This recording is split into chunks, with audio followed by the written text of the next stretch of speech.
வணக்கம் நண்பர்களே.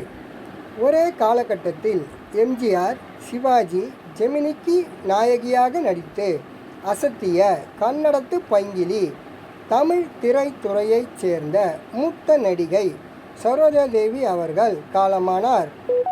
பெங்களூரில் வசித்து வந்த அவர் வயது மூப்பு காரணமாக உயிர் இழந்துள்ளார். அவருக்கு வயது 87. கர்நாடகாவை பூர்வீகமாக கொண்ட சரோஜாதேவி தமிழ், கன்னடம், தெலுங்கு உள்ளிட்ட பல்வேறு மொழிகளில் 200க்கும் அதிகமான திரைப்படங்களில் நடித்துள்ளார். ஹொன்னப்ப பாகவதர் கவி காளிதாசாக நடித்து தயாரித்த மகாகவி காளிதாசா என்ற கன்னட படத்தில் 1955ஆம் ஆண்டு அறிமுகமானார் சரோஜாதேவி. அடுத்த ஆண்டில் இல்லறமே நல்லறம் என்ற படத்தில் ஒரு சின்ன வேடத்தில் தமிழில் அறிமுகமானார். சரோஜாதேவி விரைவிலேயே கதாநாயகி வேடமேற்று பல்வேறு தமிழ் திரைப்படங்களில் நடிக்கத் தொடங்கினார். தமிழில் எம்ஜிஆர், சிவாஜி கணேசன், ஜெமினி கணேசன் ஆகிய 3 பேருடனும் ஒரே காலகட்டத்தில் கதாநாயகியாக நடித்து புகழ் பெற்றவர். தமிழ் திரைப்படங்களில் இவரது முகபாவம் மூலம் வெளிக்காட்டும் நடிப்பு திறமைக்காக ரசிகர்களால் அதிகம் கொண்டாடப்பட்டவர் சரோஜாதேவி. எம்ஜிஆர் உடன் 26 படங்களிலும், சிவாஜி கணேசனுடன் 22 படங்களிலும் அவர் நடித்துள்ளார். 50 ஆண்டுகால திரை வாழ்வில் 200க்கும் மேற்பட்ட திரைப்படங்களில் அவர் நடித்துள்ளார்.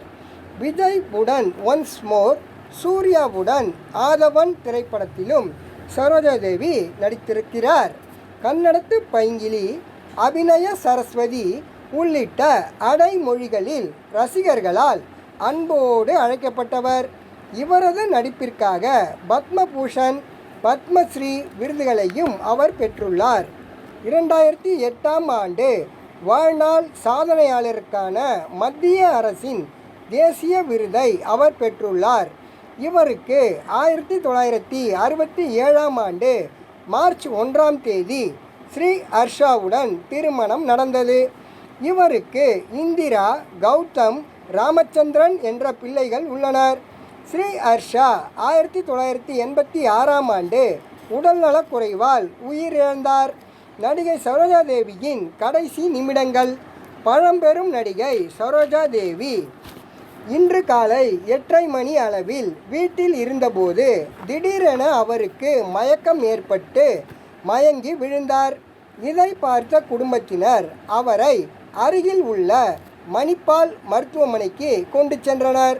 அவரை பரிசோதித்த டாக்டர்கள் ஏற்கனவே அவர் இறந்துவிட்டதாக தெரிவித்தனர். இதை அடுத்து அவரது உடல் வீட்டிற்கு கொண்டு வரப்பட்டது.